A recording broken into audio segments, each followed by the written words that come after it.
Capture cards have come a long way in recent years, all the way from back in the day when we had those really bad ones that were cheap and you had to spend hundreds of dollars for a decent one. Nowadays, we got budget ones that still get the job done, and right here in front of me I have the Mirabox 4K HD video capture card that has some pretty great features. Not only does it record in 1080p 60 while you're gaming in 4K 60, but it also has support for HDR10. Not only for passing through HDR10 to your TV, but also recording in HDR10 at 1080p 60. So not only can you play in the full brilliance of 4K Ultra HD with HDR at 60 frames a second, but you can also stream. I don't know if any services support live streaming in HDR. I'm not 100% sure. They might, and if not, future-proof, whatever. But you can record in 1080p 60 with HDR10 clarity, which is, I mean, that's pretty amazing, especially coming from a budget capture card like this. Packaging doesn't look, you know, too amazing, but it's what's inside that matters. So who cares? We don't judge books by their cover over here. Ooh, okay, this is a nice looking capture card. All right, looks very industrial. Ooh, cold to the touch, nice metal design. Put that to the side. Inside the box, we have a USB-A to USB-A braided cable, as well as a USB-C to USB-C cable. This one, surprisingly, is not braided. That's kind of weird. Why would one be braided and one not? Cut cost somewhere, I guess. As well as a warranty card that looks like you can download useful utilities and guides. So there's not actually a user guide here, but it's pretty much plug and play. You don't need it. And now back to the capture card itself, there's a lot of stuff going on up here. It's getting me a little bit excited. We have Power Delivery 3.0 Quick Charge. We have 4K in and pass through at UV 4-4-4. We have a capture, I thought it was a button. It's not a button, but it lights up, it looks like. USB 3.1, USB 3.0, HD video high speed, UE2M JPEG streaming, and Mirabox. Woo! Lots of stuff here. Taking a look on the left side, we have the Power Delivery 3.0 Quick Charge port, along with a reset button, 1080p USB 3.0 port, along with a power, I think that's an LED light in there. Okay, a power LED light, along with the 4K HDMI output. Over here on the other side, we have the 4K HDR input via HDMI, a 3.5mm headphone jack, an option button because you can input HDMI as well as USB-C devices, and you can switch between them just like that. You know, I mean, it's an industrial design, so it fits, but you know, otherwise I feel like this feels kind of cheap. But we do also have a 3.5mm microphone input, and that's it.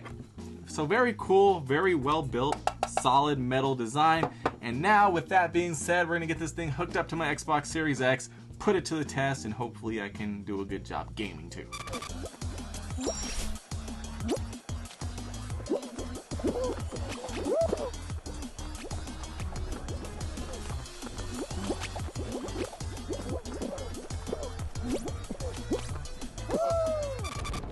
Throwing frag.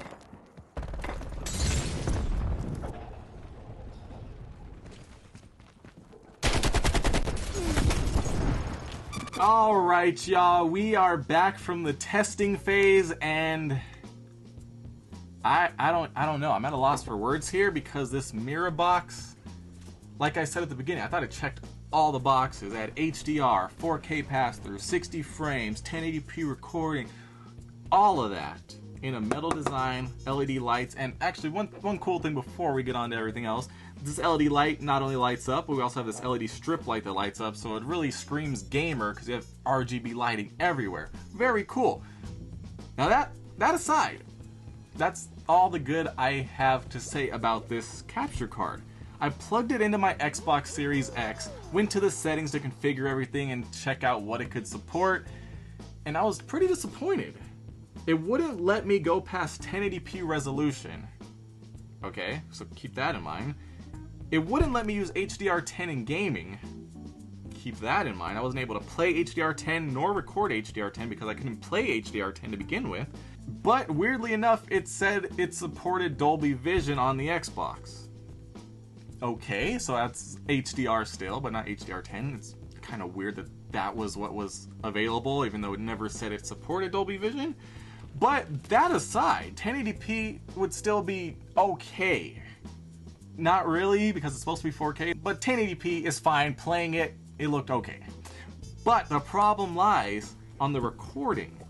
I don't know why, I don't know how this is possible, but the recording It's dark, washed out, the colors are terrible, it's grainy, it looks like I was saying, back in the day, we had those cheap 480p capture cards.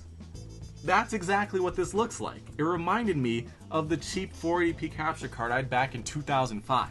It looked exactly like that. Like back then I was like, oh, this is awesome. Today, not so much. It looks terrible.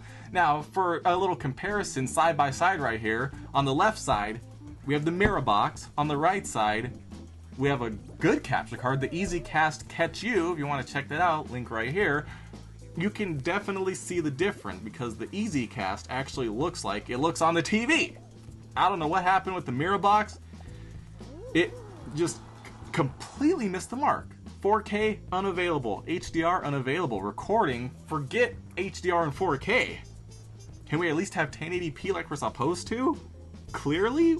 And forget 1080p, can we at least have the colors? Like, it just looks terrible. And if you guys tried this out for yourself, let me know if it worked well for you. Maybe? But seriously, this is the biggest disappointment ever. I honestly can't believe it. They say it has HDR10 support, 4K pass-through, 1080p recording. I honestly don't see any of that. It's the worst capture card I've used in recent memory, other than back in 2005. But back then it was okay. Today, it's not.